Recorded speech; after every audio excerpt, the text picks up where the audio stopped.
शमशान घाट की रात।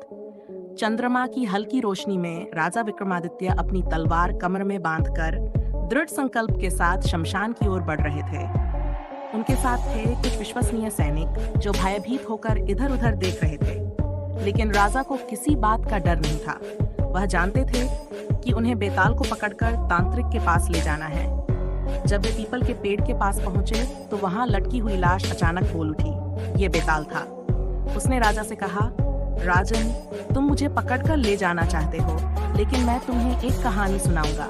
अगर तुमने रास्ते में जवाब दिया तो मैं फिर से पेड़ पर लटक जाऊंगा, और यदि चुप रहे तो तुम्हारा सिर टुकड़े टुकड़े हो जाएगा। राजा मुस्कुराए और बोले, ठीक है बेताल, अपनी कहानी कहो। बहुत समय पहले अवंती नामक राज्य में धर्मसेन नामक राजा शासन करता था। वह न्यायप्रिय, दयालु और प्रजा की भलाई के लिए हर समय तत्पर रहता था। उसकी न्यायप्रियता दूर दूर तक प्रसिद्ध थी। एक दिन सुबह जब राजा अपने दरबार में आए तो एक अजीब मामला उनके सामने आया। दो व्यक्ति, राजीव और सोमेश, दरबार में एक छोटे लड़के के साथ आए और दोनों ने उस लड़के को अपना बेटा बताया। दोनों एक दूसरे को झूठा साबित करने की कोशिश कर रहे थे। राजा ने दोनों की बातें सुनी। राजीव ने कहा, महाराज, ये लड़का मेरा पुत्र है। कुछ वर्ष पहले ये मुझसे बिछड़ गया था और अब मुझे मिल गया है।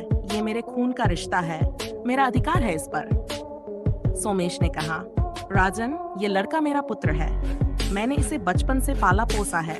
ये मेरे साथ रहता आया है और इसे मुझसे अलग करना अन्याय होगा।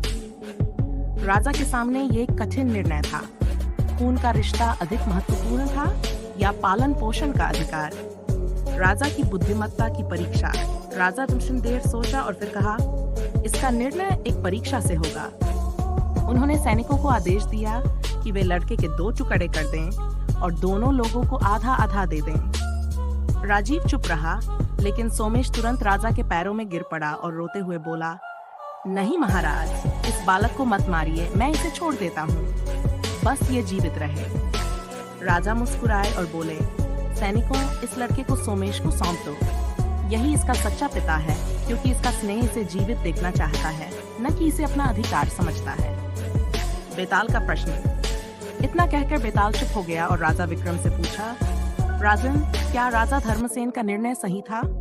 अगर हाँ तो क्यों? यदि नहीं तो तुम्हारे अनुसार सही निर्णय क्या होता?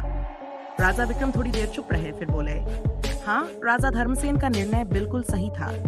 एक सच्चा पिता वही होता है जो अपने पुत्र के प्राणों की रक्षा के लिए किसी भी प्रकार का त्याग कर सके। सोमेश ने लड़के को जीवित रखने के लिए अपने अधिकार को त्याग दिया, जबकि राजीव ने केवल अपने स्वार्थ की पूर्ति चाही।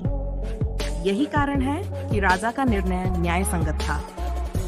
राजा का उत्तर सुनते ही बेताल जोर से हंसा और फिर से उठकर पीपल के पेड़ पर जा लटका। राजा विक्रम ने निश्चय किया कि वह फिर से बेताल को पकड़ कर लाएंगे और उसकी अगली कहानी सुनेंगे। इस प्रकार विक्रम और बेताल की रहस्यमय यात्रा आगे बढ़ती रही।